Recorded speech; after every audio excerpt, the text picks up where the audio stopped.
Good day, I'm Malcolm Williams, Chief Executive of the Shipwrecked Mariners Society. I would like to talk to you for a few minutes about charity impact measurement, which is becoming something of an obsession in the charity sector, and I have some concerns.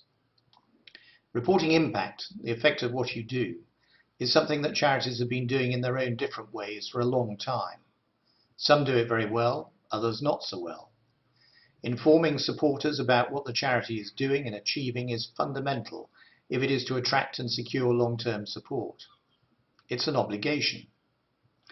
But impact measurement is now becoming a fashionable infatuation in charity circles, with countless articles, expensive seminars and conferences being pushed by other charitable organisations that see a niche role for themselves and a source of income, acting as a third party between charities and funders. In my experience, benevolent charities, of which we are one, are very aware of the impact that their financial support can have, whether it's replacing the cooker that no longer works, the washing machine that's vital on a daily basis because someone in the house is incontinent, covering bankruptcy fees, a rent deposit for a homeless person, or providing a stair lift so that a widow doesn't have to crawl upstairs to wash and sleep. Let's take the latter. It solves an immediate practical problem, it restores a sense of dignity, and it may enable that person to stay in their own home. The only way to convey the impact is by description. It's essentially qualitative, and no clever measurement metrics can do that. We're at risk of making a meal out of something that is relatively straightforward, requiring common sense and judgment to convey and assess the worth of what a charity is doing. It also risks the temptation to claim more than is being achieved. For example, in the case of the stair lift quoted above, the temptation might be to claim that it enabled a lady to stay in her own home. But that would be very difficult to prove because there are so many factors involved in such a decision.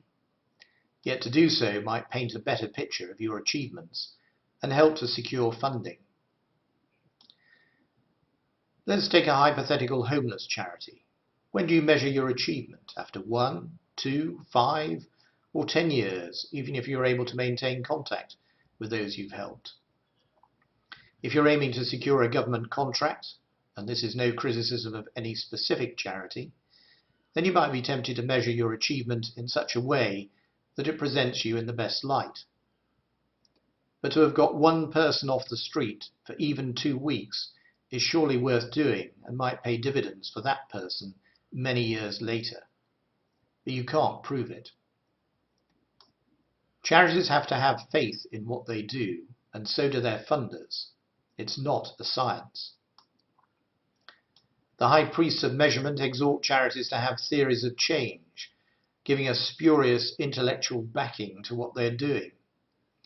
Many of these are the fancy statement of the obvious, or would need to be supported by rigorous academic research over many years if they were to have real validity, and few charities can afford that. I have to ask, does the emperor have any clothes?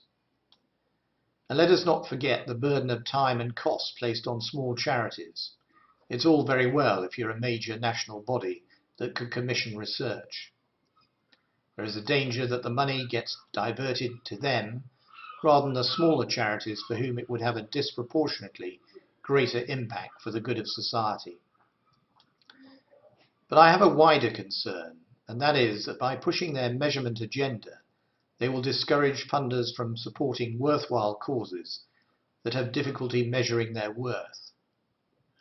One of the beauties of the charity sector, indeed its essence, is that someone identifies a need or a problem and decides to do something about it. If the need is really there and they are making a difference, then their charity will hopefully, but not always, thrive and grow. If not, it may wither and die. But so what? Only the narrow-minded would see that as a waste. We are not the public or the private sector, from where I suspect some of the high priests of measurement come from, thinking that they need to introduce more rigour into what they see as the chaotic charity sector. Neither the public nor private sectors have a record to emulate, as we are seeing on an almost daily basis. Clearly, a key driver in this push for greater measurement is a competition for funding. But too much emphasis on measurement risks raising the bar for funding for many causes that cannot be readily assessed in quantitative terms, but are nonetheless worthy of support. Again, there has to be an element of faith in what a charity is aiming to do, judged by examples and common sense. The best advice I could give to a potential philanthropist is to go out there and see with your own eyes what is being done and use your judgment to assess its worth. Knowing and reporting impact is unquestionably necessary, and we have a duty to our donors and the wider public to do so. But let us keep a sense of proportion and appreciate some potentially unwelcome and unintended consequences of this obsession with measurement. We risk only doing what can be measured. Thank you.